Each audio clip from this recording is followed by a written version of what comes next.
Hey, fellow Guardians and Seekers. Hope you're having an awesome tackler day. In this video, I am going to go over this article that begs a question. Crap. That begs a question. If it lets me, there you go. How many worlds are there in each Kingdom Hearts game? I never really thought of it before, but it is a. I figure it would be a fun video to just to make to fun article to read and go through with you guys because I'm a Kingdom Hearts fan. I pretty much live, eat, breathe, sleep Kingdom Hearts. So I got to. I had to. So let's find out. So Kingdom Hearts. It's truly a franchise like most others. Disney and Final Fantasy match together. Excuse me. Yet somehow neither of those aspects even matter in the grand scheme of it all. Kingdom Hearts is Kingdom Hearts, and playing it is really the only way to understand the statement. That said, Disney does definitely get some pre- preferential treatment over Final Fantasy, with almost every world pulled directly from Disney's IP. However, there are quite a few Kingdom Hearts games at this point, which makes it a little hard to track how many there are even worlds there even are. So let's whip out the calculators and work it out. So this is exciting. I'm really excited. I like I said, figured this would be a fun video to get into. So now we're going to the first Kingdom Hearts, which makes sense. So the beginning of the franchise and arguably the purest in terms of original premise of Kingdom Hearts, each Disney World comes with its own gimmicks, and there's a childlike whimsy to it all, free of many of Kingdom Hearts' more eccentric elements until the end game. So how are all the Kingdom? Here are all the here are all the worlds that appeared in the first game. Destiny Island, where Sora's journey began. Traverse Sound, a Kingdom Hearts original world. Wonderland, based on Alice in Wonderland. Deep Jungle, based on Tarzan. Olympus Coliseum, based on Hercules. Neverland, based on Peter Pan. 100 Acre Woods, based on Winnie the Pooh. Agrabah, based on Aladdin. Monstro, based on Pinocchio. Halloween Town, based on Nightmare Before Christmas. Atlantica, based on The Little Mermaid. Hello Bastion, a Kingdom Hearts original world and the home of the Final Fantasy characters. End of the Road, a Kingdom Hearts original world that is, well, the nexus of the end of the all worlds. Dramatic. Uh, there's a good variety there, from classic Disney entries to a handful of original worlds too. Altogether, that comes to 13. Okay, so there's 13 rows in Kingdom Hearts 1. So Chain of Memories. Chain of Memories is a game that sadly can't be played in its ideal form anymore. Though the 3D remake exists in Chain of Memories, the original pixel art entry for the Game Boy Advance is unrivaled in looks, and the unique card battling system works better in 2D than 3D. I played a little bit of the Game Boy Advance version relatively recently, and I have to say I do like. I can see where they come from with that. My only complaint with the when they remastered the Jam Memories game from the Game Boy to the PlayStation 2 is that in each world you go in, with the exception of the last world in the Jam Memories, work with me here. It's you have to read a lot, and that makes sense. You have to read a lot for the Game Boy version, but I personally feel like with the PlayStation version, they should have put more voice actors in there that they did, because I think that could have made the game a bit more enjoyable, in my humble opinion. Anyways, moving forward. Note you play as Riku after completing Sora's campaign, who has a much more bearable combat style in the remake. Yeah, I can like I've been playing Riku style in a Game Boy version, but in the PlayStation, like the remaster version. Yeah, Riku. I enjoy playing as Riku way more than I do as Sora, to be honest. Anyways, the roles are really just a glorified recap of Kingdom Hearts 1 as the follows: Castle Oblivion, the hope for the entire game; Traverse Town, Kingdom Hearts original world; Wonderland, based on Alice in Wonderland; Deep Jungle, based which is Tarzan; Olympus Coliseum, Hercules; Neverland, Peter Pan; Hundred Acre Woods, Winnie the Pooh; Agrabah, Aladdin; Halloween Town, Nightmare Before Christmas; Monstro, Pinocchio; Atlantica, The Little Mermaid; Hollow Bastion, Kingdom Hearts original world and the home of Final Fantasy characters; Twilight Town. So this only is a brief appearance in the cutscene. True. So yeah, it's mostly just retreading old ground. You can't ignore it though either, or else you won't know why half the organization in 13 is dead by the time Kingdom Hearts 2 rolls around. Once again, including the cutscenes only in Twilight Town, we have 13. So it seems like they really do dig the whole 13 number so far. So my personal favorite Kingdom Hearts game, which is number 2. The most beloved entry in the series that truly defined what Kingdom Hearts is as a series, and an action RPG height that Square Enix has never managed to achieve since. In many ways, Kingdom Hearts 2 is totally quite different than the original, and definitely uses its Disney worlds more for utility than the more unique style of the original. That said, there's still more bangers in there, such as Twilight Town, fully explorable this time, and the very beginning of our time with Roxas. Disney Castle, seen in the original, but only in cutscene, fully explorable now, oversized doors and all. Was I totally loved going to Disney Castle though. Castle, that was awesome. Mysterious Tower, a small mysterious tower, a small world that exists exclusively for Jensen to drop lore on you. Like yeah, for like 5 seconds compared to like the game's entirety. Radiant Guardian, Radiant Guardian, the restored form of Hollow Bastion from the original. Land of Dragons, based on Milan. Beast Castle, based on Beauty and the Beast. You finally get to see how Beast is in his natural habitat. Olympus Coliseum, because no Kingdom Hearts game is complete without it. I love that. Um, One Shake Woods, because we never get tired of the honey loving bear. That's true. Agrabah, because everyone loved it so much in the original game. Which I'm kind of hoping that Agrabah will make a return in Kingdom Hearts 4. Um, Atlantica, but this time it's a singing road, fitting for a singing road at least, right? Port Royal, the unsettling real look world based on Pirates and Caribbean. Pride Lands, which is my favorite world, based on the Lion King, where Sora is revealed as a furry. Now they get interesting with the now they get interesting. Okay, with the descriptions. Space Paranoids, based on Tron, where Sora is once again faced with his enemy, worst enemy, computers. Halloween Town, once again, this time with us actually seeing the Christmas side of things.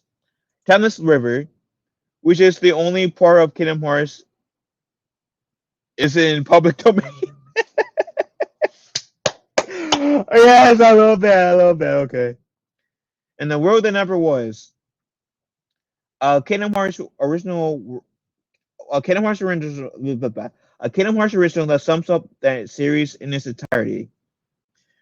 With that, we have 15 worlds, the highest number so far. Dude, that's awesome. That's awesome. I love that. Now we get to like what I feel is the weakest Kingdom Hearts game in terms of story. Code. Kingdom Hearts Coded is another one of those wonderful entries in the series that exists exclusively as a recap entry, and the one of the few games that Square Enix had no interest in even remaking. It's probably the least known game, owing possibly to the rumor that the concept was developed by a drunk Tetsu Nomura. Okay. Anyways, here are the worlds. Disney Island, Traverse Town, Wonderland, Ellipse Coliseum, Agrabah, Wonderland, Castle Oblivion, Atlantica. Uh, they have Wonderland twice. That's odd. Okay. Atlantica, and Halabaston, and the Dayscape, which is the digital parts of Jimmy's journal that fall between the actual world, between reading between the lines, if you will. The game does, however, have a line of it's Riku. They put bugs in him, referring to data corruption put into the actual human. Okay. Except it's actually a replica of Riku, but Sora doesn't know that. He thinks they put data bugs in an actual person. Bless his heart. That's 10 rows, by the way. So 1, 2, 3, 4, 5, 6, 7, 8, 9. Technically 9 because they did count Wonderland twice. So Birth by Sleep was the moment when Kingdom Hearts soared into unknown skies. It had known it had now fully committed to its own lore, rather than simply being a collaborative project between Disney and Square Enix. No, Birth by Sleep is the epitome of Kingdom Hearts. Disney characters butting their noses into a story about light and darkness, and harmless and nobodies, and the power of friendship. Here's all the worlds. The land of departure, where our story begins and ends, with it eventually also becoming Castle Oblivion. Enchanted Domain, based on Sleeping Beauty. Dwarf Woods, which is based on Snow White. Castle of Dream, based on Cinderella. Mercerina, a Kingdom Hearts original world that really doesn't have much beyond being able to being a battle arena. Well, that's true, but also has this like really cool command, like board game type feel, where you can like up your attacks and your like cures and potions and magic if you so choose it. I like it. I would recommend going to Mirage Arena. It might help you in the long run if you play Birth by Sleep. Keep Graveyard, a Kingdom Hearts original world that serves as a grand finale for every character in Birth by Sleep. Radiant Guardian, the time as a form of Hollow Bastion before it was corrupted. Disney Town, the town of the town that surrounds Disney Castle and is the host of series of minigames. Olympus Coliseum, where Zack awkwardly flirts with Aqua.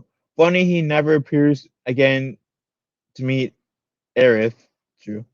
Deep Space, based on Lilo and Stitch, which I would actually like to get a world that's legit based on Lilo and Stitch, but I get what they mean. Neverland, but this time set on land rather than a ship, the Realm of Darkness, as often mentioned but never playable section until Aqua's grand finale, and also in that fragmentary passage. So that makes up 12 worlds for Birth by Sleep, a respectable number for their handheld entry. And then now we get Dream Drop Distance. This is my least favorite Kim Hearts game to play because they like force you to like switch between Sora and Riku, which is fine and all, but it's like frustrating when like you're in the middle of a boss fight, for example, and they make you switch between Sora and Riku. And that's like the only Kingdom Hearts game that I played that I never beat. So there's that. So, anyways, if Birth by Sleep is the point when Kingdom Hearts finally became fully self-indulgent, then Dream Drop Distance is the base of the iceberg. Cannot possibly imagine the event that goes on in the story, and you will absolutely struggle to keep up with literally anything in Kingdom Hearts 3 if you haven't played it. You have to. You also have Pokemon. Yeah, called Dream Eaters, and they're pretty much Kingdom Hearts 3 of Pokemon. So let's check this out. Traverse Town, this time massively expanded from its original Kingdom Hearts appearance. Let's cite this call based on the Hunchback of Notre Dame, with Frollo still amazingly prejudiced. Prankster Paradise, another road based on our favorite wooden boy Pinocchio. The Grid, another Tron road, though this time beloved based on the newer film, hyper-real actors included. Counter Country of the Musketeers, based on the Disney Three Musketeers rather than the actual Three Musketeers story. Another French road. Sympathy of Sorcery, based on Fantasin. I think they meant Fantasia. Anyways, favorite dream of a world based on your favorite dream of a film that fits wonderfully in a favorite dream of a game. The world that never was. A world that shows up a surprising amount of times for one that supposedly never was. Okay. The game ends with Riku becoming a Keyblade Master after saving his boyfriend Sora. Um, while the latter is stuck as a regular old Keyblade user once again. Dream Drop Distance comes with only 7 worlds. Though this is a fair compromise considering they have to be completed by both characters. The title has 3Ds, uh, as in 3D, because it was for the 3DS. Yeah, that was fun. That was fun. Anyways, Kingdom Hearts 3. The long-awaited and Ali received third mainline entry in the long-awaited running series. Kingdom Hearts 3 put a capstone on much of the plot established up to this point and was Osanomiya's attempt to bring Final Fantasy version 13 back into reality without delving into all of that. Look, let's look at all the worlds. Olympus Coliseum, though this time without the Coliseum. No, so Olympus without the though this time without the Coliseum. Arendelle based off Frozen. Yes, it has the song. That annoying song that is literally like a shot by shot recapturing of the movie version. Just put Zora down and go be in there. San Francisco, based on Big Hero 6. This is actually a sequel to the film, which is cool. Monstropolis, based on Monster Inc., featuring Sora once again embracing his inner furry. And it's also kind of like a sequel to Monster Inc. a little bit.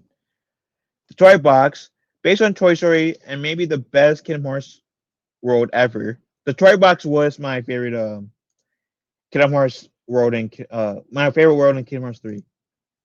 The Caribbean, based on Pirates in Caribbean, except everyone is hyper realistic this time.